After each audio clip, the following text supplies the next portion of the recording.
Hi, I'm Mike Marino, and this is a brand new episode of Live from My Mother's Basement.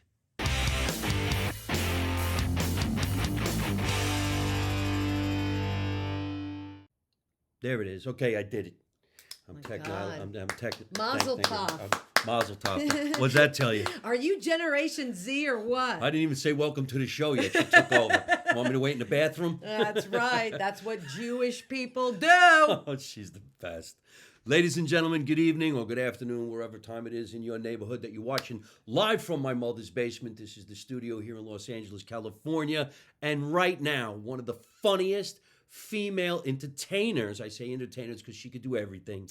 This is Shawn Pelofsky. Thank you. Thank you. I can't cook, though. I can't cook. I'm okay. so glad. Look at the smorgasbord you have here. I don't think anybody ever called it a smorgasbord. That's tell you. See, look at this. I do. Hello. We're not going to starve, you know? We're all about a nosh. Oh, gosh, I love this. A nosh within a smorgasbord.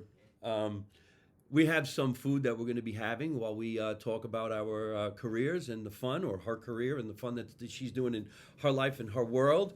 And this is all provided by Foggia Italian Market and Deli in Lakewood, California. You can look them up on the internet. That's Italian Deli. It's delicious. Foggia, do you need my address too? I love Shawn. I love Mike. Shawn and I know each other from when I first started doing stand-up comedy at the Comedy Store in Los Angeles, right here in Hollywood on the Sunset Strip. Best club in the world. It is. It really is. That's where so many people have treated it like a college. You went there to learn, to mingle, to meet. To fail. Woo! All right, we don't want to rock this table too much because it's shaking my camera. Go like this. All right, cool. Let's go all the way back to where Shawn, I don't even know where you're from. I always thought you were a New Yorker, a nice Jewish girl from New York who came to California to just take over and run Hollywood. That's not true. Where are you from? Because all Jews run Hollywood. Well, I don't know. I've heard that a lot lately. We're not loved. But I grew up. Most people will come up to me and they're like, "What part of New York are you from?" And I'm like, "Oklahoma City," because I'm from Oklahoma. Is that right? Yeah. I never really. Well, you don't hear the twang, but once in a while it'll come out when I'm on stage. You might hear a y'all, but for the most part, my parents were both born and raised in Brooklyn. Well, okay then. Yeah. So that makes a little bit of sense. Yeah. So that's I guess where I picked up that kind of East Coast type of accent, and I still have a lot of relatives that live in the East Coast. All right, but you weren't even born in Brooklyn. No, I was not born in Brooklyn. I think you were born there and they took you over there. Like, why was your parents even there? No, I was sooner born, sooner bred. And what happened was my father ended up going to medical school at Oklahoma University. And then he established his neurosurgery practice. What kind of surgery? Neurosurgery. I don't know what that is. Anybody got brain problems? Is that right? Your father's a brain surgeon? Oh, yeah, see? Oh, my God. I get calls all the time. I mean, he's not really practicing anymore, but he was one of the best of the best. Yeah? Mm-hmm. Smart man. I never understood why they call it a practice. Didn't you figure out how to do it for real? Well, I hope so. You know what I mean? Why Like one just sudden move. You're like, sorry, you have no more vision. Sorry, you can't feel the left side of your body. You know, of course. Why didn't you return my text? I was right in the middle of a brain surgery. Exactly. Wow. Yeah. That's unbelievable. But seriously, why do they call doctors a practicing doctor? They practice and then they become doctors. We're not practicing comedians. We're comedians. No, that's true. I don't know why they do call that. But now I'm gonna sit and think about that the next time. Your father's a brain surgeon. Yeah. Holy shit. Yeah. I mean, it's so funny. He actually, again, I can't forget this. For some reason, because I have 3 siblings, and when you got into 6th grade, or when one of us would enter 6th grade, I guess that was the age he deemed appropriate to bring a brain to school. Like a show and tell.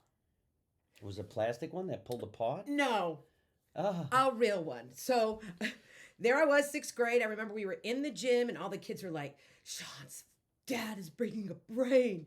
You know, we were all like really excited. My dad had this big container and it's in formaldehyde, and then he pulled it out. And I think like half the 6th graders fainted. But that was my father. Yeah. Yeah. Oh. And he always used to say to us, you know, stay off motorcycles, don't go horseback riding. There were many things that he always wanted to make sure that, or don't dive into shallow waters, which people do, and it was to prevent spinal cord injury. And to the point where he would pull up because, surgeons are cocky, especially neurosurgeons. And we'd be in a convertible and he'd pull up next to a motorcyclist at a light. And I shit you not, he would turn to the motorcyclist and he would go, see you in the hospital. You imagine that? Because most of his brains that were donated were from motorcycle accidents. This is a PSA. Stop riding motorcycles. I can understand their point of view. I just don't know how anybody can actually work on anything that belongs to somebody else, especially the brain. Yeah. I mean, it's pretty impressive. God bless the surgeons that help us. Yeah, I mean, you know what? My father was actually pulled out of med school to serve in Vietnam. So he was like a regular MASH. So he was kind of thrown into the crux of surgery the hard way. Well, you mentioned siblings. Yeah. How many? There's 4 of us, total 3. 4 kids. Yeah. 2 boys, 2 girls? 2 girls, 1 boy. And we all have Irish names, which is weird. I guess my parents wanted an Irish boy, so therefore I got the name Shawn. I never really asked them about it. Doesn't really make sense. What are your siblings' names? Aaron, Heather, Derek. Yeah, that's not traditional. Jewish? Yeah. I mean, we should be like Leah, Sarah, Rachel, and Shlomo. I don't think my brother Derek wanted to be called Shlomo. Derek. Hi, Derek. How are you? Where's your yarmulke? I left it in the car. Yeah, exactly. Or in the wagon in Oklahoma. Oklahoma, I just don't see it. How It's did that okay. happen? Why did they go out there? For med school. My dad went out there because his brother went to Oklahoma State University and was in the Navy. He was in the Air Force. My dad was in the Navy, and it was for engineering. And then my dad, liked it there and followed along. Growing up in this small town, well, I come from Jersey City, which was, we know. One block is Italian. The next block was Jewish. The next block was Irish, and everybody pretty much stayed in their area. But it didn't mean you couldn't be friends with those other people because you're going to see each other at the same school, especially if you didn't do the Catholic thing and you went to the public school, which to the Catholic people was petrifying. Yeah. Because it meant you're going to get beat up somehow. But then when we moved out to the suburbs, everybody went to the public school, and on a Sunday, the Catholics went to Sunday school, and the Jewish people went to, I guess, synagogue. Well, Sunday school. We have Sunday school, They called too. it Sunday school? Yeah, yeah. I used to think Sunday school meant we were going to church and we were going to burn if we didn't go. So we had to go. You know what Nobody liked it. Well, it was torture. Well, Sunday school, I grew up actually, and you're not even going to believe this, I grew up conservative Jewish, which I'm hardly that. I'm an equal opportunist now. I'm like, I don't care if you're a hot guy, you're Christian, Catholic, Hindu, I don't give a shit. But, I grew up conservative. And so I would say probably out of 7 days a week, I was at the synagogue 5 days a week. And it was for Sunday school, services on Friday nights, services, the youth congregation on Saturday, and then Hebrew school twice a week. And it's not like I had a big class. I mean, my Hebrew school class was my best friend Jen and I. There were 2 of us. There's not many Jews running around Oklahoma. But we would take it as a moment because she went to the rival high school, so we were so happy to always see each other. And then we would just take that moment to ditch class and then crawl out of the synagogue bathroom window and go to 7-Eleven. I was telling you before that my best friend and the first guy I became really close to, Larry Laffer, was Jewish. And I remember... They're always named Larry Laffer. Larry Laffer. God, that's a great name. He was such a great friend, man. We were so close. He's still alive, right? Yes, he's alive. Okay. Yeah, we're still good friends. And we were in marching band together and wind ensemble. We played music together. But my mother's straight off the boat Italian. And that's it. There was food in our house 24 hours a day, 7 days a week. And nothing seems to have changed. That's right. I always said I'm never going to grow up to be like my mother. Well, surprise. Surprise, You surprise. you can't come to my house and not eat. I'll be offended. It's true. And isn't it weird when you do go to somebody's house or they have a gathering, a party, and there is just, it's like the only thing there is booze, and it's almost like, I hate this is a weird word, like a guffaw. You're just like, you can't believe that. Did I just make myself 85 years old by saying guffaw? Where did that come from? Guffaw. You've already, I think you dropped 3 words that are pretty old Great, so far. Great. Well, in I'm the only first 5 32, Mike. But it just like, you go into somebody's house and they don't have a spread. If you're lucky, they got a bag of potato chips. Minute that. No. And salsa. And aren't you like horrified when you go in to a party and it's just, there's nothing to eat? I'm horrified when I go to other people's houses and there's a mess because I'm very neat and I have to go. I got to leave. I saw something I wasn't supposed to see. You got dust. Gotta go. Are you a Virgo? No, I'm Aquarian. We just had a birthday. Okay. Oh, happy birthday. Thank you very much. But I remember when Larry would come over my house, my mother would say, "Oh, your friend Larry's coming over. We got to get something specific that he'll like." I'm like, "Ma, he's a human being. He just likes food." No, the Jewish people, you got to be careful. You can't just put anything on the table. You got to get what they want. Otherwise... A schmear? What did she do? What did she get? Like, she's just like, here's gefilte fish and a schmear. She never did anything different. She just felt in her heart that she was doing the right thing by making my friend comfortable. I had a black friend who used to come over all the time, too. And they used to... one? Well, I had a bunch, let's say. You got to say, this one particular one... He actually used to do TV commercials, my friend, and his name was Vinny, go figure. A black guy named Vinny from New Jersey. That was so weird. That's funny. But he'd come over to the house and my mother would do the same thing. Is your friend Vinny coming over? Because I got to get what they like to eat. That's They're sweet. humans. They like everything. No, they're very specific. They like, and he would come over and go, "Hey, Mrs. Marino, you got the meatballs. You got the meatballs. I know what you people eat." Oh, my God. Is that how she'd say that? Yeah, oh, God. Because she wanted to make everybody happy. Well, you know what? It's nice. And you actually grew up with diversity. In Oklahoma, I was the diversity. There wasn't really many African American people. I think there were like 2 Asian people in my high school, and it was a big class. Is that right? Yeah, they both were valedictorian. And then there was, Football. maybe there was one Indian guy, friend of mine, Pete Day. He passed away, but there really wasn't. Everybody was just Christian, or Catholic, but more Christian than anything. White, just very white. I remember, boy, we in our little town, man. You were scared to not do the right thing by God, petrified. Really? You didn't go to church? Oh, you're gonna burn. Then you get older, you're like, what are we going here for? You're like, I haven't burned yet. Yeah, I'm hungry. What are we going here for? Yeah. It's But hard. It's hard to get through that. I wouldn't change my childhood. I'm happy that I did what I did. And then eventually we come into this world of showbiz. Yeah, and then now you eventually became your mother. My mother. I'm my mother and my father, because if she has problems out here, I'm going to take over. I'm going to knock somebody out. Yeah. Or an older brother. An older brother. Yeah. I have an address for you, Mike, after the show. Fuck him up. Hit him like this and hit him like that, and then we're going to feed him. Yeah.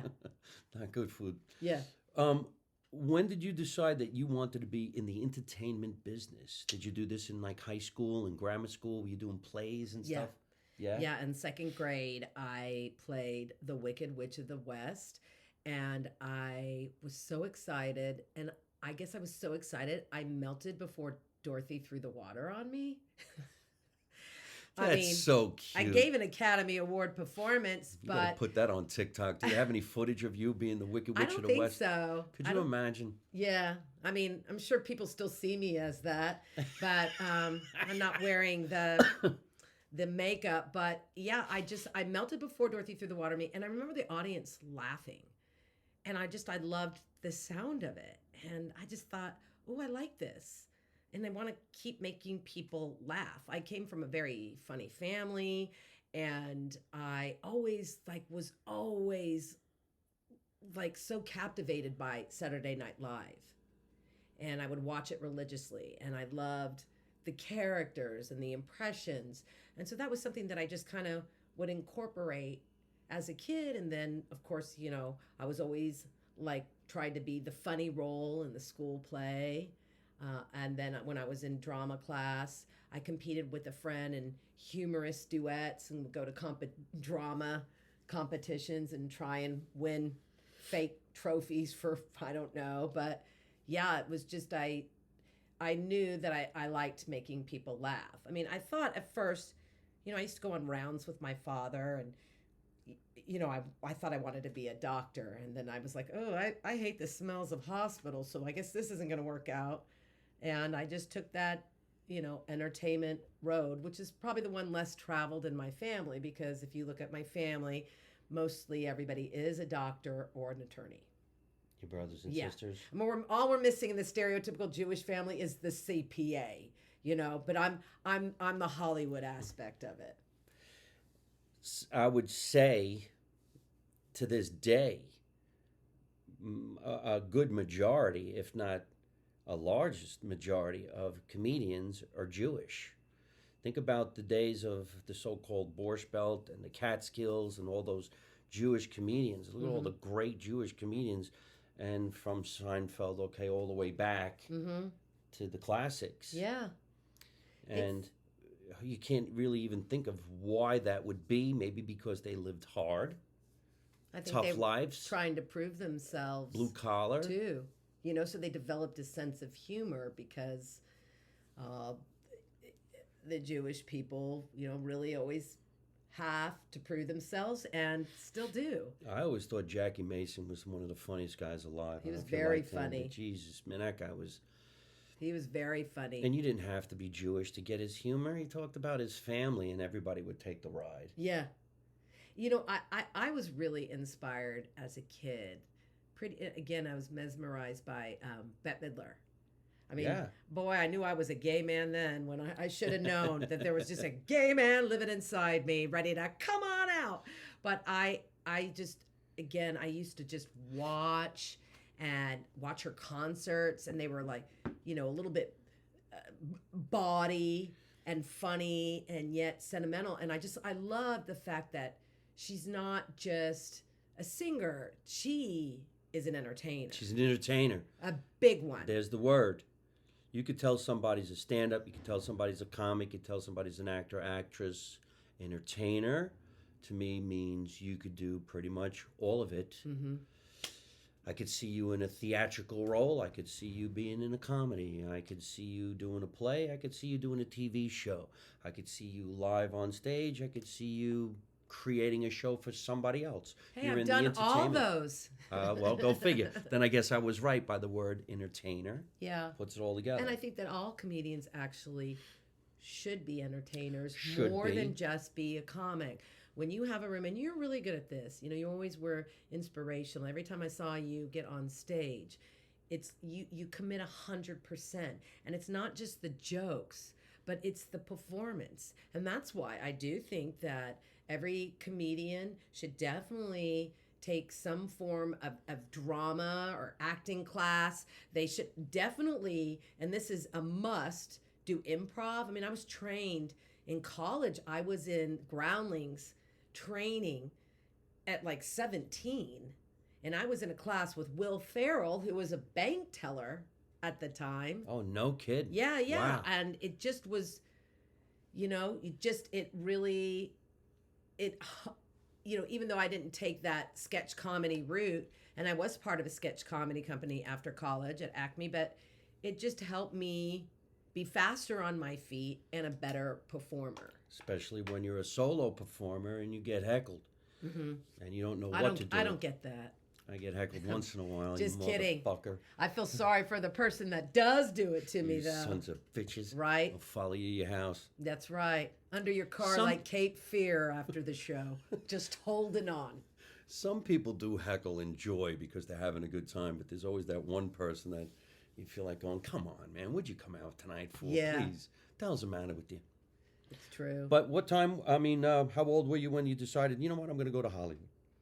Well, I knew I was not going to stay in Oklahoma because I wanted to do acting and So Hollywood TV. was the first call? Well, I thought I was going to go to school in New York, and then that didn't happen. I ended up going to University of Southern California, fight on, and that was just, you know, that was the path. My sister was going there at the time, and it was either going to be LA or New York, and LA just seemed like the place. And after that, I stayed out here. You know, you Again, want to I was create the thinking opportunity. you'd have went to New York City.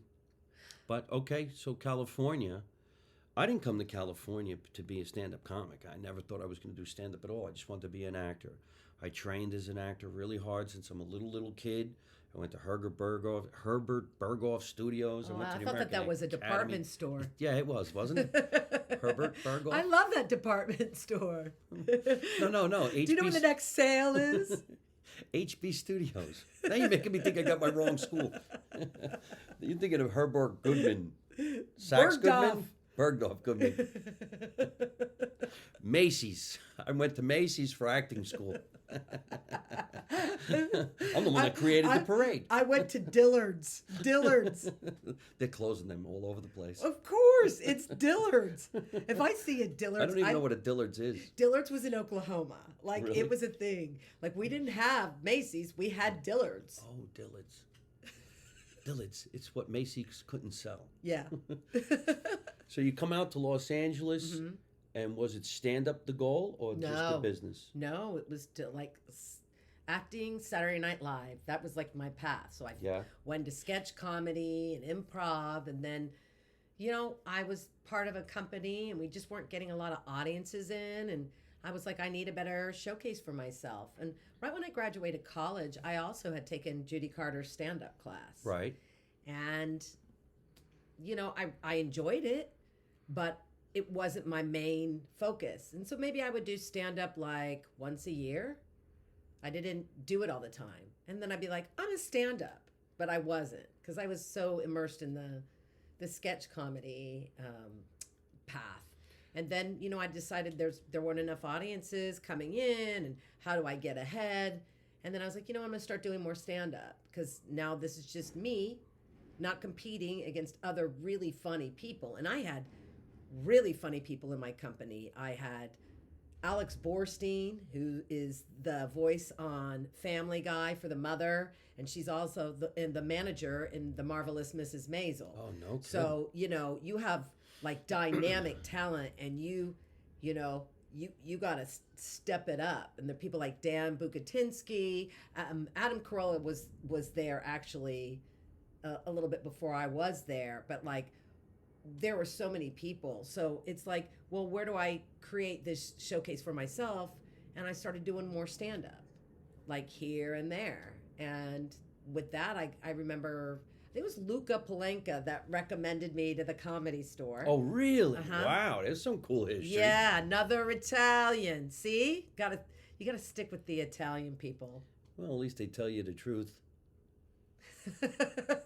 When I first met Luca Palenka, I was standing in the parking lot at the Comedy Store. This is the world-famous Comedy Store, ladies and gentlemen. I'm in the parking lot. I'm standing there with another one of our friends. The guy's name was Michael Wheels Parisi. Oh, my big, heavy guy. gosh. We were really, really close. We still are. And here comes a Guido from Brooklyn, New York, with a white T-shirt, a black leather jacket. Looks like he just got out of Studio 54 with a big white Cadillac, and he crashed into the back of my Jeep. He hit the back of my Jeep pretty hard, too. Then he comes walking over, and he like that little, like you can almost hear Saturday Night Fever when he's smoking a cigarette. Stay in love. Yeah, right? Stay in love. There's like a big puff of smoke behind him. Stay in love. And I go like this. I go, hey, you just hit my car. And he goes, oh, is that yours? And I go, I love this guy. And we became friends. Is that yours? Fucking, who says that? Yeah. A Guido from New York.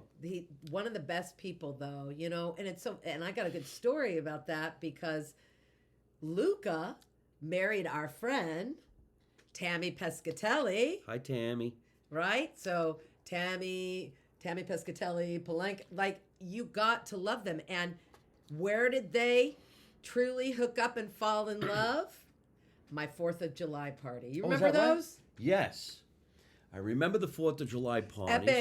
Epic. And I don't remember them falling in love there. I thought it had something to do with the parking lot at the Comedy Store. But this is an incredible story. It almost looks like the real Tony and Tina Yeah. got married.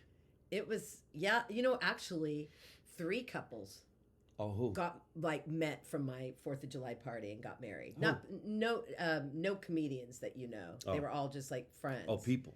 But it was a place where people would find love. I mean, it was a party I threw for 10 years. And, I had this apartment in Beverly Hills that opened on up to the street. And I would provide not just liquor.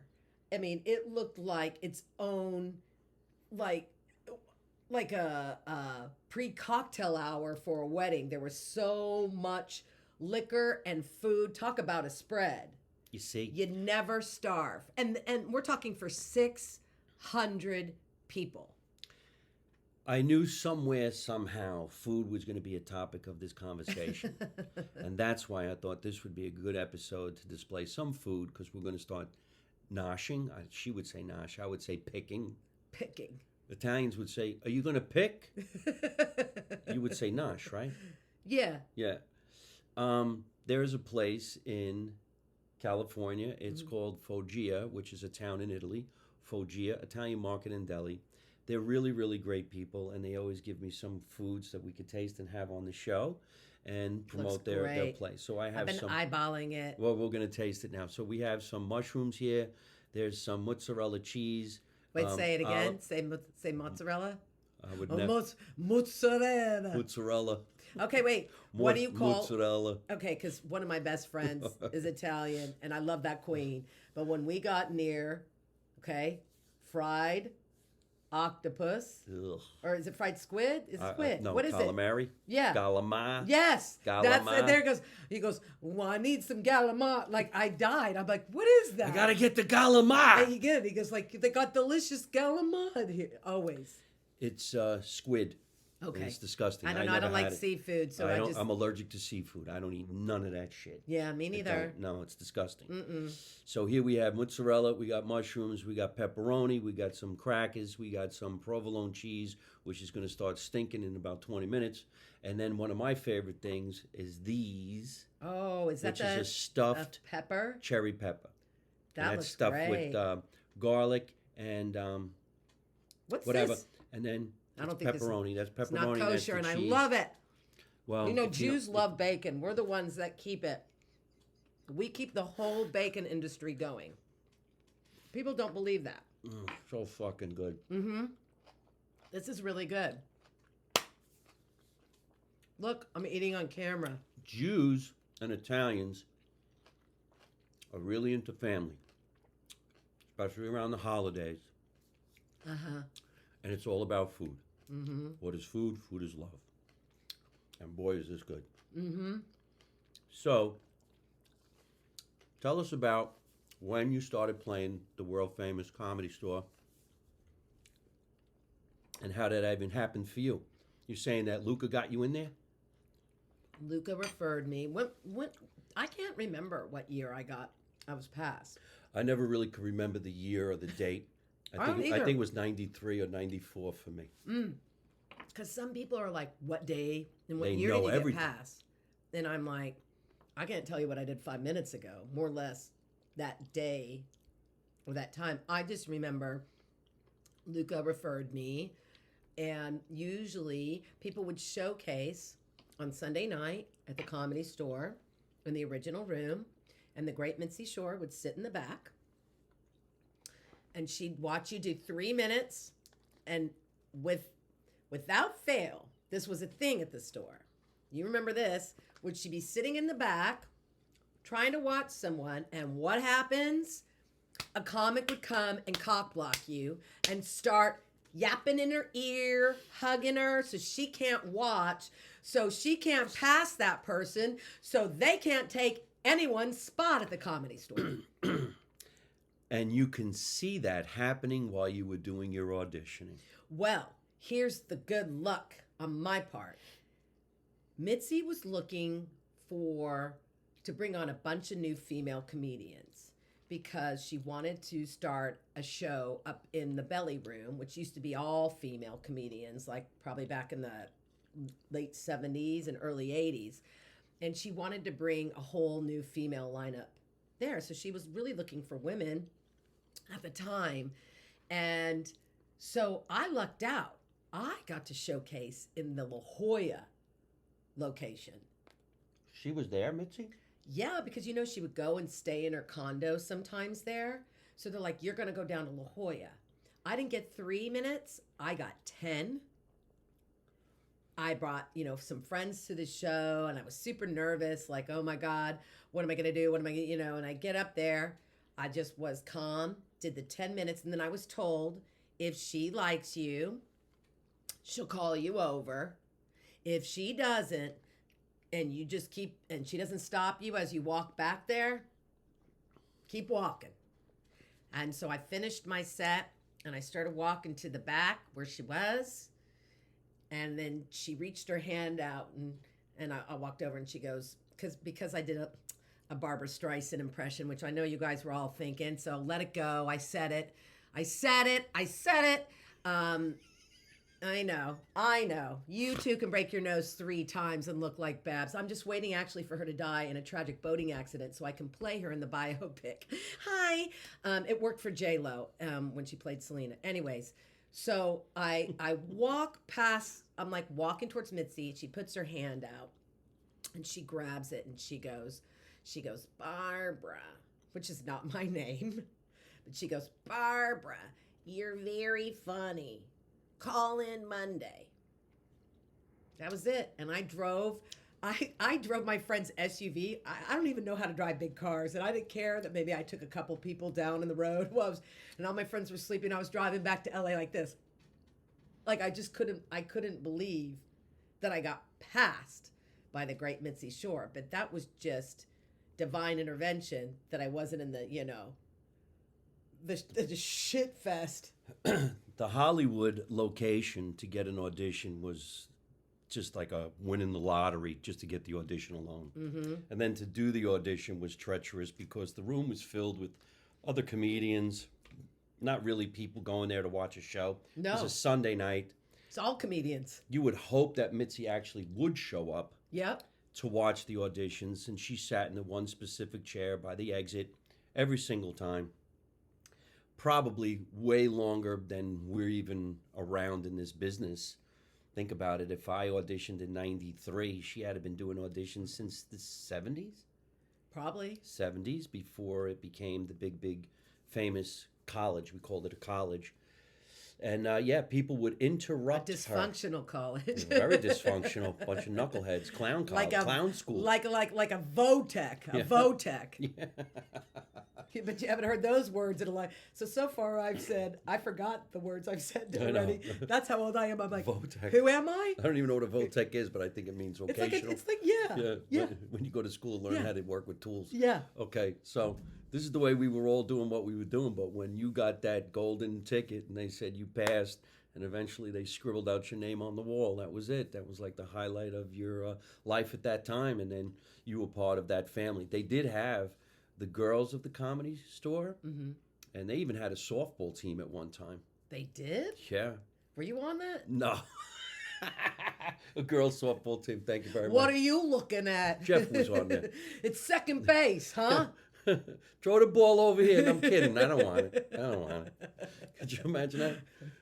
I actually wish that we had some photographs of when we were doing the Night of 1,000 Guidos, or at least one little TikTok. And this is a true story. Luca Palanca, who you know, Wheels Parisi, me, Tammy. Sebastian Maniscalco. I never heard of him. And Mike Ricca, who was actually the biggest name of all of them. Mike Ricca, the Pricka. Yeah.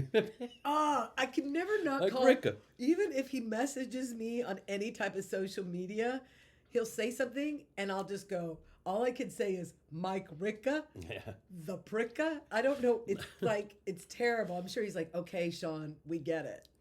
I remember getting in my Jeep that only sat 4 people. There was probably 7 of us. And we would go like this, let's go down to La Jolla. We could hit the open mic and make it back in no time. Everybody put up $1. Get the gas. We get gas and we go all the way down there. Yeah, we had she did was it the bar mitzvah show or I forgot what she called the Jewish show. Maybe it was like the bar mitzvah show. I'm glad that she did all the shows that she did, the different variety shows, the theme shows, you know. Tuesday night was always the Fat Tuesday, and I used to play there every once in a while. I was part of the Fat Tuesday, which is all over the news these days because of Cat Williams. But let's do this now. So you're doing stand-up. Now I remember watching everybody, and I used to sit in the back and go, man, that was really good. Man, wow, that was really, really good. Well, those people, man, I hope I get to that. But I used to watch you. I'm sorry. And I would say, wow, this girl is... First of all, I was like, this girl's fucking sexy as shit. Aw, that's so nice. Oh, well, wow, you're like 1 out of 2. Very, very sexy. Thanks, Mike. She'd go up there, and I'm like, man, she's good looking, man. I was always very like, I ain't gonna hit on none of these girls, no waitresses, no nothing. I don't want to get thrown in jail. But and then your performance was always so big. Yeah. I used to love this. She's so big, she grabs everybody's attention very quickly. Because there's a lot of female comedians, Just the other night I was watching this female comedian. It was so dirty. And it was all about sex. And you're like, come on, there's nothing here. Yeah, we're not really listening to you. We're staring at you. It's a big, big difference. Yeah. If you weren't hot and you were talking like that, we would walk out. But she was doing it, and it was just really, really bad. But you were very creative. I do remember the other female comedians that were really creative, and you were right up there with everybody. And, of course, I have to reveal my favorite joke. Now, I'm not going to do it justice, everybody. But every once in a while... Wait a minute, don't do it. Get the bat. That's somebody else's. That's mine. That's mine. Vinny, get the bat. Shouldn't be called Smart and Final. Oh, shit. Yeah. Thank you very much. I appreciate that. She's doing a tag of a joke that I did when a TV commercial actually came out. I don't think they have those commercials anymore. I don't even know if that's supermarket. Say them. Say them. The commercial goes, it's Smart and Final. And I used to say, I'm stupid and forever. I went into Smart and Final and bought a tub of mustard. It's so big, I'll never get rid of it. It's not Smart and Final, it's stupid and forever. Thank you very much. Good night. He'll be here all week at the Chuckle Bucket. I'm trying. Hey, I made my $6. But you used to do this one joke, and I know I'm not going to do it justice, and I know I'm going to say it. But you used to go... My mother always say, knock, knock, who's there? Not your father. Yeah, but... it cracks me up to this day. I'm not doing it justice because there's no setup. I'm going to tell you something about that. Please. So, first of all, that joke, the premise was my parents got divorced after 30 years of marriage. And then I would have a joke that said, my dad left my mom for a younger woman, and then the younger woman left my dad for college. And then I would say, hey, my mom was really angry and bitter. Has anyone else been divorced? And then people, and I'm like, well, my mom was the angriest, And we'd be out in public somewhere, and she'd be like, knock, knock. And then I'd be like, who's there? Not your father. And what's crazy is that's probably the joke that is said to me the most. Like when people just see me, and they're just like, knock, knock. That's like all that comes out. What's crazy is I had a bunch of people reach out to me. And I guess in the movie, The King of Staten Island, they use that line. Oh, really? Mm-hmm. And I'm like, I don't know who saw it, but I mean, I believe people can come up with the same jokes for things. And it wasn't I guess the subject was not about like, well, I don't know. I didn't see the movie actually, but it just, for me, you go, okay. Wow, I've been doing that for so many years, but the world hasn't seen me do it. There've been a few select thousands and thousands have seen it, but not. Yeah, but you never know because you're on the internet now and jokes can be pulled up somewhere. I'm sure you recorded it. I'm sure you put it out there and people look at it. The thing is, in my opinion, one of the most powerful things about this joke is it's real.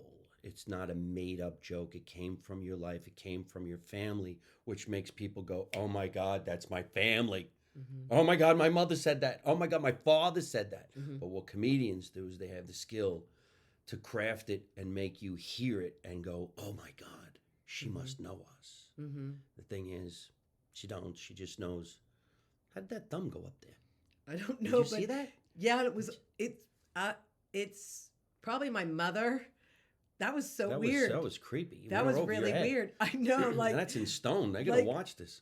that's so A weird. bubble went up in the air with a It's thumb. okay. Okay. So I anyhow. can't wait from the girl from the Ring to pop up behind your kitchen. I don't know. That was Oh, that's creepy. That was really weird. Yeah. Okay. But Hey, anyway, Mom. hey, maybe this is a beautiful thing. And so, I mean, I was always I remember a lot of people would sit in the back of the room waiting for you to actually do the joke. Oh gosh. She's going to do it. She's going to do it. Oh gosh. And then when you don't, it's like, come on. Yeah. Come on. Why didn't you do it? Do you ever get that now? No. I guess because I think because I've been doing it for so long, and there's so many different, like, it's weird what sometimes people pick out. A lot of comics will also, it's not your father. And then there's this other joke I do about like random objects on the freeway, like the mattress. Yes. And like people like Tig Notaro and Angela Johnson, people will just be like, I'll never forget the mattress. Like people will go do the mattress joke, and I don't know why that one rings. That's great. They're two very different types. But I mean, I try and be, yes, I'm a big personality on stage. I'm a big personality in general. But I feel like I'm also physical, and I don't just stand in place, and I interact, and I feel like that's a part of kind of selling your comedy sometimes, so everybody feels like they're part of it. I don't know how people You're an stand entertainer. there. Yeah. You're not just a one-dimensional stand-up comedian. Well, so are you. I would lose my mind standing still. I want to walk around the whole stage. Mm-hmm. I will do anything and anything I can to make sure each individual bit kills somewhere, somehow. Mm-hmm. And I usually just rehearse live. I'm not one of the guys who sits down and writes things on paper. I just come up with shit while I'm performing and hope I remember it the next night. Do you, I mean, at this point of my lucrative career, I do, you're supposed to laugh. I find myself now trying to challenge my brain. And even though I have all this new stuff, somehow I find myself resorting to just full crowd work a lot, because I find the art of that sometimes more challenging, and so does the audience. For some reason, the audience loves, that's where they want me to stay. It's kind of weird because, just talking about working a crowd, meaning not doing a written routine where you just say, you go on stage and you say to somebody, hello, how are you? What do you do? What's your name? And you fly off the cuff, whatever happens. And then, I mean, and I'll intertwine it with yes, and I'll come up to do maybe material, but I think it's because I have been the opener for so long at the Comedy Store that, you're sent in to do the job that nobody wants to do. And it's to grease people up and make them all feel like they're in a home, and you want them to get them to laugh. And so it's a tough job. And so even though I might have something new to say that day, I'll incorporate it with improvising. 100% the most difficult position is to walk out first, because people didn't get their drinks net, they're not settled. They just paid $95 to park on Sunset. And you come out and it's cold. That's why they call it the master of ceremonies, because technically the person who goes on stage first could be and should be the strongest person in the show.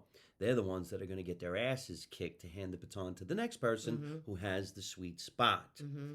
And hopefully the person who has the sweet spot does the right thing so that the headliner could just take off like a rocket. So who started the ball rolling? The person who walked out first. If I was to walk out first and get my ass kicked, and then I hand the baton over to you, you have a nice time and just kick ass. But the first person out, it's a bullet taker. It's a bullet taker. However, I think we know that person's probably the best in the show. That's what I was taught. The master of ceremonies, the person who's the strongest. And not like afraid, like There's no ego. If I'm on a lineup and I'm with somebody that I feel has been doing comedy the same amount of time, or it's one of my, I don't need to be last. I've never been that comic. I don't give a shit. I don't mind the challenge, and I don't know. I find that a little more satisfactory than sometimes not. Sometimes being in the lineup would say, like, you get a 20-minute spot and there's 4 people, everybody's doing 20 minutes. You bring your A game because everybody's going to bring their A game and it's fun. And no matter where you are in the lineup, you better bring it. I enjoy that the most. Sometimes going on the road, being a headliner actually becomes lonely and you miss your friends from the good old days at the Comedy Store when you were just learning how to do what you do. Mm-hmm. But for some reason or other, what could it possibly be that you remember a specific joke? It was so well crafted. If you think about a good amount of comedians, you'll remember a specific joke that they told. Mm-hmm. And then there's some people you don't remember any specific Anything. joke at all. Yeah. You don't even remember them. But so that's the joy that we get. So what's going on in your career now? Now you working in writing and producing? Yeah, I mean, I still do stand up, and You were doing cruise ships too, right? yeah, for a while I was doing only all gay male cruises. I developed a very large gay following. That's so wild. Well, when you look like Streisand, you can get one too. But it just developed, and it just kind of been my bread and butter, the gay community. And so for about like 9 years, along with like doing the road, I also would perform for private companies that will charter huge cruise ships. And it's just like 6,000 gay men and nut huggers, which I used to say, like I could say I could find a Jew in NASCAR faster than I could get laid on that ship. But it's just queens everywhere. And they're a blast. And it's my favorite audiences to be in front of because you can say anything. You can get away with saying anything. And especially what you're observing. And I like to always kind of think in the mind of a gay man, and what the stuff that I catch, not everybody catches. And so coming from a straight woman's perspective and calling them out and going like, how does she even know we do that? Or, I listen and I watch and I'm very attentive. And that's, it's so fun to see them react, and it's what a super loyal following. That's really, really great. And I'm glad that you were doing that. When we saw you seeing on the internet where you were going, what you were doing, sometimes maybe the friends that we have in common, some of the friends that we've lost, which is really, really sad. And now you're into producing? Yeah, I work on a game show, Funny You Should Ask, and it's like a trivia Hollywood Squares comedy game show with 6, famous comedians, and they alternate the comedians that are in the seats, and it's a Byron Allen production, and it's, when people ask me like, where can I watch it? And it's on like 70 different channels at different times. We were on CBS for a little bit. And it's a really fun show. So I produce on that, and then I run a team of content producer writers, and we write the trivia and the one-liner jokes that per se John Lovitz or Howie Mandel says. And so it's a fun group. I was wondering if she was going to give the answer to the comedians' answers. Mm-hmm. They're written. Mm-hmm. You remember when we used to watch the Hollywood Squares? Did they come up with it, or was it written? Written. Everything's written. I'm sure there are riffs that are so funny that are improvised from the panel. We don't write all those, but for the one joke they say out of the gate, nobody is that like. Yeah. It takes a team. There's like 20 comedians that are putting together material for one trivia question. Is that fun doing that, or are you with some people that are a little bit, I don't know, combative? No, you know what? It's like again, we're a really fun family. Unlike most of the people who write for the show, they are stand-up comedians, and so a lot of us have known each other for a while. Jody Miller is the head writer, and it's just, I think it really has, no matter what's been going on in my life, to know that I'd meet with this group every day, whether it was in person or now it's work from home until tape day, then you go into the studio. I don't want to be apart from this family. And it's great. And you're learning from someone like Byron Allen, who's now like a billionaire, and he's this media mogul, and it's interesting to work closely with him and to see, like, to watch his business grow. He's a smart businessman for sure. He certainly is. So, now, Byron, can I borrow a few million? Okay. Come on, you don't need it. No? I'll bring it back. Yeah. Listen, Michael, bring it back. I need a car. I need a purse. I just need one purse. Look, you know what? Just give me the money. I'll never call you. It's a great show. All of his shows are great shows. Yeah. I remember I used to do sketch comedy on The Tonight Show. I was on The Tonight Show for 10 years doing sketch comedy. I never auditioned to be on the show to do sketch. I wanted to do stand-up, but I met the wrong casting director. I met the casting director who cast the sketch comics. And so it wasn't Bob and Mark? No, it was even before they were even working there. I mean, there was another guy working there. Ross, not Mark. I know who you're talking about. They were after the casting director who was doing stand-ups. His name was Lee David Lee. And the casting director... Lee David Lee? Correct, yeah. Or David Lee David? No, Lee David Lee. Lee David Lee. Look at you with these names. Lee David Lee. I remember because... Lee David Lee. Do you remember they had casting sessions and you would go in there and you would do an audition for a casting director who worked on a show? Yeah. It could have been an assistant. They ended up making it illegal because they were charging actors to audition. I remember those. Something like that. I loved those. I wish they had them still. It was called Real Pros. You actually got to audition in front of a casting director for anything that they might have been working on. Mm-hmm. So I did it, and it was for the Tonight Show sketch comedy, and the guy's name was Scott Atwell. So when I went down there... Scott. Yeah, right? Scott Atwell. I auditioned for the show, and he said, I don't cast the stand-ups, but I bet you could do sketch. And I go, well, I am an actor. He goes, why don't you come down? So I would do a sketch and then another one and then another one. And after 2 years, I was doing sketch comedy on a Tonight Show constantly. Because when they did live jokes and the jokes fell flat and you were one of the plants in the audience, Jay would tell Scott, make sure Mike comes because if it fucks up, he'll pick up the pieces. He trusted that I would pick up the pieces. So if you did this particular joke and it didn't work and it went wah wah, there was something else that you would say, whatever, and the joke would work. Oh, you mean in the sketch? Yeah, because sometimes they were live. So I remember one time they asked me to, I was the opening act for Jay Leno at a corporate event, and when I went down there, he looked at me and goes, what are you doing here? I said, I'm your opening act. He goes, you do stand-up? I'm like, yeah. That's why I've been doing sketches on The Tonight Show. Wow. So I did it, and when I was done, he goes, man, you'd be perfect. Why don't you do stand-up on The Tonight Show? And I says, okay. He goes, we'll send Lee David Lee to the Laugh Factory to watch you. Lee. He comes down and watches me do a set at the Laugh Factory, and he said no.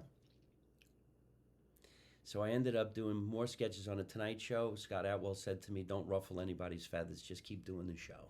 They love you here. Make the money. Don't say nothing. And then I did my first stand-up appearance on the Martin Short Show. I did the Martin Short Show after an audition on a Monday. I taped the show on a Friday. I went and did a sketch on The Tonight Show on a Monday, and the stage manager said to me, I saw you do stand-up on Martin Short. And I said, yeah. She goes, you were great. Why are you not performing on our show? And I'm like, Jesus Christ, you all talk to each other? It was so embarrassing.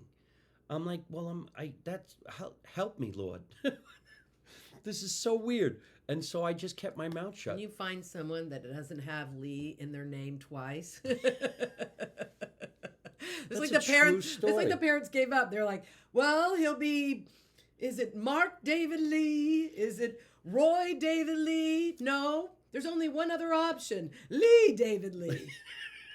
What is your, let's say, not nightmare, but story like that in this industry? I'm sure we all got many. God. Did you ever feel like you had a guarantee, this is it, this is the one, and then it just explodes and doesn't go the way you thought it was going to go?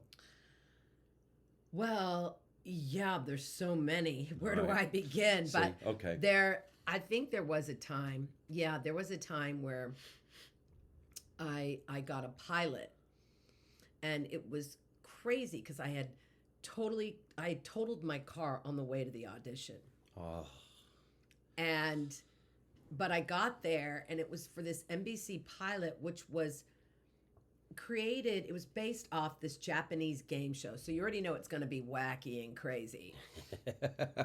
And it was called Comedy Coliseum, and so it was done by oh my gosh, why am I blanking? And this is embarrassing. Vin DeBona, who does America's Funniest Home Videos. And so I was brought in as one of the cast members, and it was a bunch of comedians. And the show, what they were looking for was to have the regular kind of like the same cast of like 12 people. So it's kind of like a whose line is it anyway? You know how they have the same people every time. This would be a cast of 12 comedians, and we would compete to see who would win in the Coliseum. So basically, the set's like a Coliseum. The people are at the top. It's the craziest thing. And then you come up on this what, like a gladiator? yeah. It was the most frightening. I mean, I wanted to vomit. Gladiator.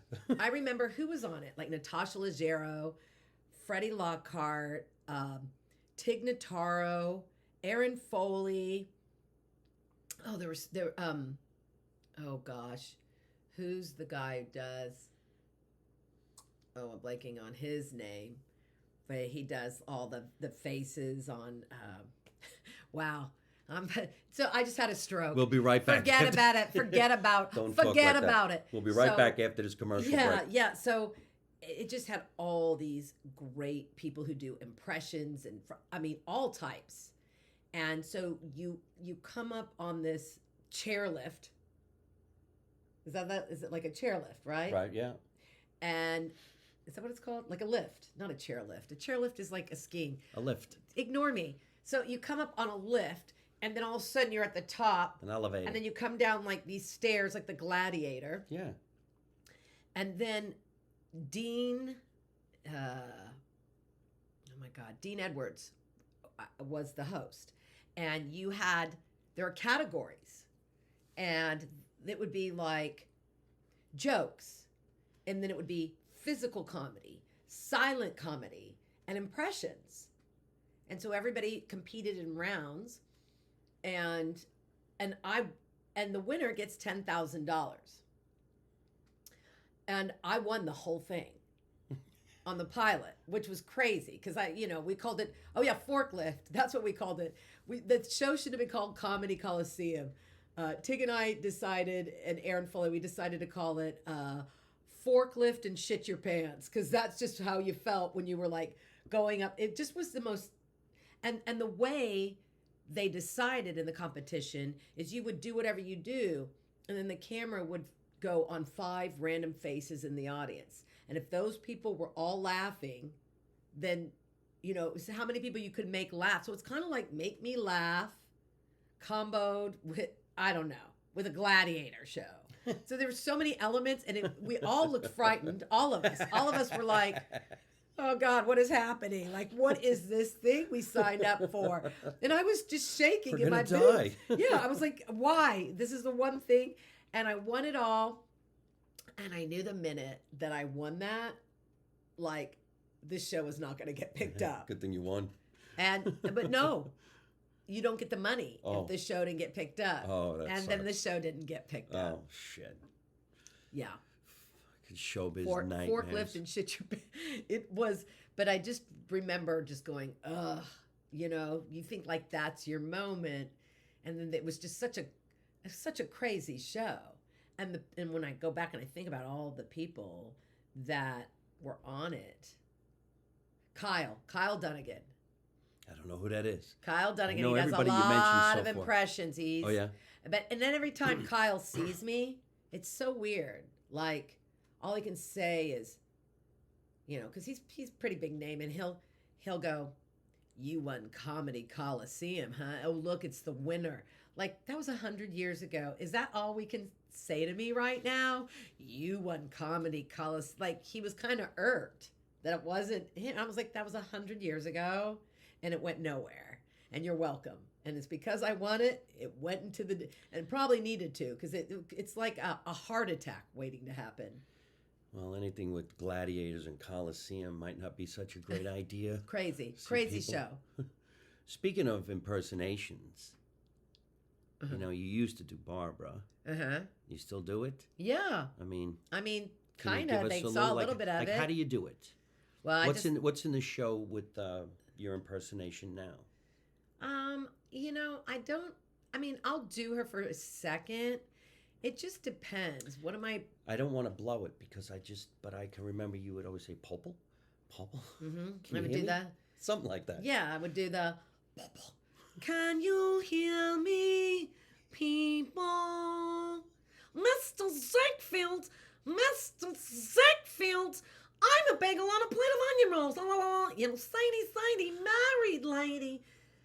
That's about the gist of it. Oh, I love it. That is so fucking hilarious. I'm telling you, when it comes time for the biopic, tick-tock, Babs, time to go. Like, I need this to happen, but then now I'm worried because I used to think it's totally my role to get, but then I found out she lives near Lady Gaga, and like, you know, Lady Gaga wants that role, and she can sing, and I can't.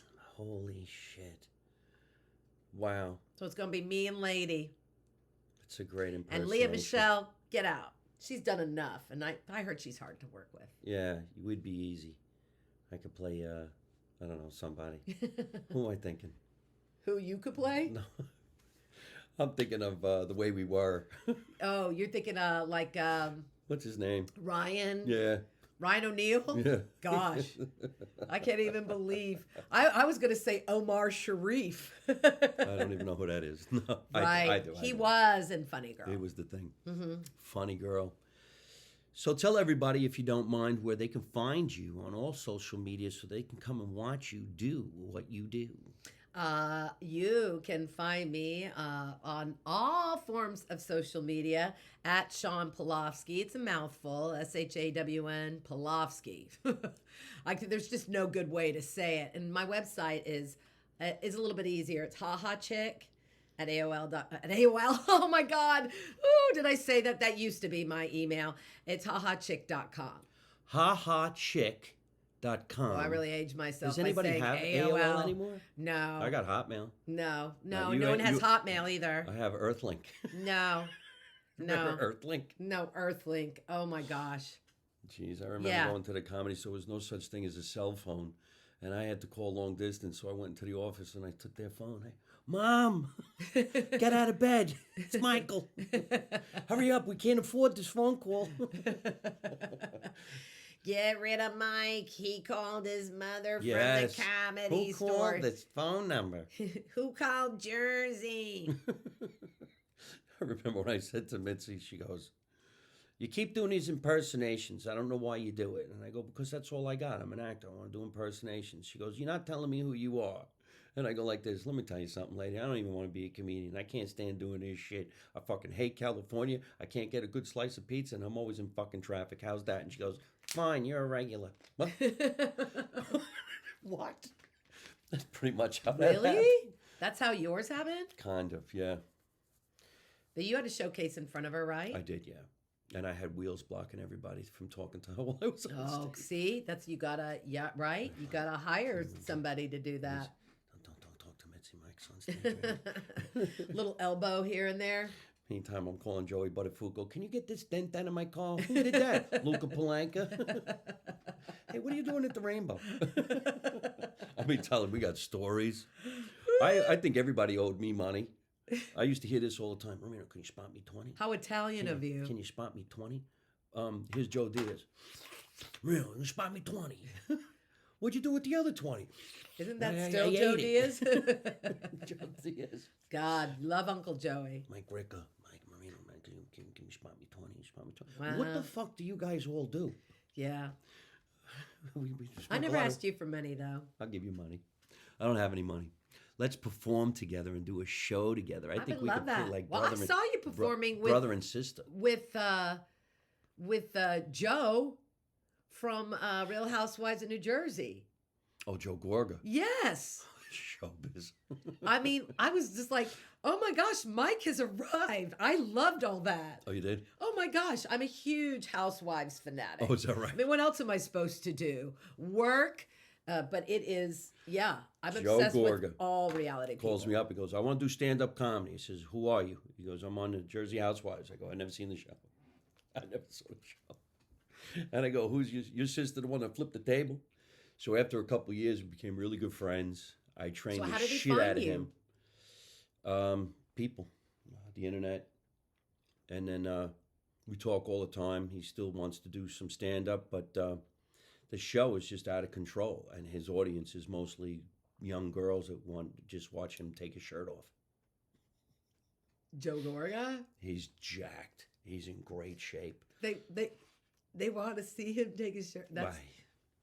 We did a show, me, him, and Tammy Pascatelli, the three of us. Yeah, I remember that. I was Yeah. like, gosh, what I would pay to be Italian right now. I mean, I'm asked once in a while, and I've dated a lot of Italians, but once they hear me speak, they're like, not Italian. It doesn't really matter. When you're on stage, you are hilarious. So if you want to be part likewise. of anything that I'm doing, just say, hey, Mike, I want to go where you're going. And I'll say, hey, not a problem. It's actually really, well, it's not easy, but it's easy when you're with good people that do the right thing, make nice money, and share the stage in the right way. I don't know what your experiences are, but I mean, I got people who open for me. I just want to jump off a fucking building. And lately, I've been doing my show by myself. Good evening. Welcome to the show. Here I am. Wow, you don't And have then you anybody. just do it. Well, I know you're going on tour the next, too but like much. when you do the next round of Jersey and I'm not working, I definitely want to do that because that's like all my family lives over there. And I don't get to perform in Jersey enough just because it's harder for me to get away because of the show. So when I do take a gig that's out of town, either it's super cushy, it's a one-nighter, it's a corporate, it's a big gay event, and I count my money and then I'm out, you know, or it's just cushy. Well, this is something we should then talk about because I'm hoping to start filming Make America Italian Again season 2, and I always got the cast from our friends, and it's got to be around people who are quick with the improv, being funny, happy, and easy to be around. Yeah, not hard to And then work with. and it just works like a charm, and you'd be shocked who comes out of the woodwork and says, "Hey, can I do that with you?" And you're like, "Really? Okay." And that's easy. You know, I have my house in New Jersey. I own the house that I grew up in. What part of New Jersey? It's in a town called Scotch Plains. So What's we that shoot near? the show. It's near little tiny towns like Westfield and Union and Rahway. Because And, my relatives are East Brunswick. yeah, not too far from there. Uh-huh. And Morristown. So when I go on tour, if you want to be part of some of the shows, I've been trying to do mostly just theaters. Yes. You go to a comedy club, you know, it's fun and everything, but if you can make that much money in one night, it's a little bit more A fun. theater You're is- looking at 500, 600, maybe 1,000 people. I'm going to be at the Count Basie. I'm going to be at NJ Pack. I'm going to be at Great. these places. They're not just in New Jersey. The way to do it really is you hit South Jersey, Central Jersey, Northern Jersey, and then you're done for the year. You get out of the area, then you go on to another state. Yeah, I mean, I admire the fact that you're smart enough to know that like theaters it's just a better place for performing because it's the bigger stage and then again entertainer. It's also a show. It's adrenaline. Mm-hmm. I mean, there's this new place called the Carteret Performing Arts Center, and the last time I did it, 800 people, and when you come out on that stage, you feel that, and you know, I took Jack Jr. from the Ha Ha with me one night, and he played in New Jersey, and you could see his face. He was like, "Wow!" Mhm. I'm like, "It's great, isn't it?" Yeah. Good. In a couple of years, I'm going to be calling you so I can open for you. So remember these things. Yeah. Because everything changes. Yes, it So- does. But we got to get going. I want to thank my guest, Shawn Pelofsky, for coming down the basement. Well, thank you. You're the Well- first guy I've come down in the basement with. Usually they've got to, you know, Come up in the have- basement? Well, usually they Come have up to from the have like basement? a 5-bedroom house. So, I have a 4-bedroom house. Mhm. You know, I like a lot of comedians stay in my home when I'm on tour. oh God. I tell all the time, like Tammy Pascatelli. She was playing one of the clubs in New Jersey. I said, don't get the hotel, use the house. Oh There's my a car in the gosh. driveway. What do I care? I'm not married. I have no kids. Do what you want to do. That's so if my nice. father's in the house, then make him a hamburger.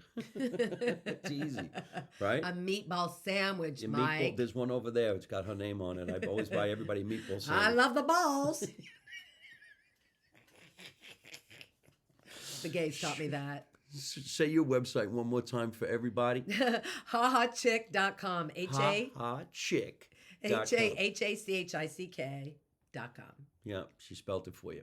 Listen, everybody, I want to thank my producer, Tatiana Blue Shell, for always making sure we have a great guest on the show. Thank you, and everything Tatiana. is done properly. You can watch us exclusively now on my YouTube channel, which is Mike Marino Live on YouTube. And, of course, everything is on Spotify as well. Stay in touch. Remember to make America Italian again. You know the motto. You don't know nothing. You don't see nothing. You don't say nothing. And how do I end every single one of my podcasts? By saying the same thing with my guest.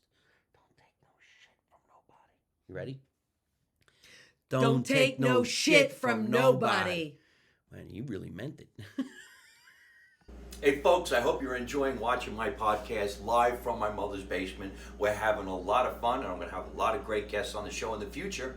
So if you like it, hit like. You could also leave a comment. You could subscribe to my YouTube channel and watch other funny videos. And you could also listen to my podcast on your favorite podcast app like Spotify and iTunes.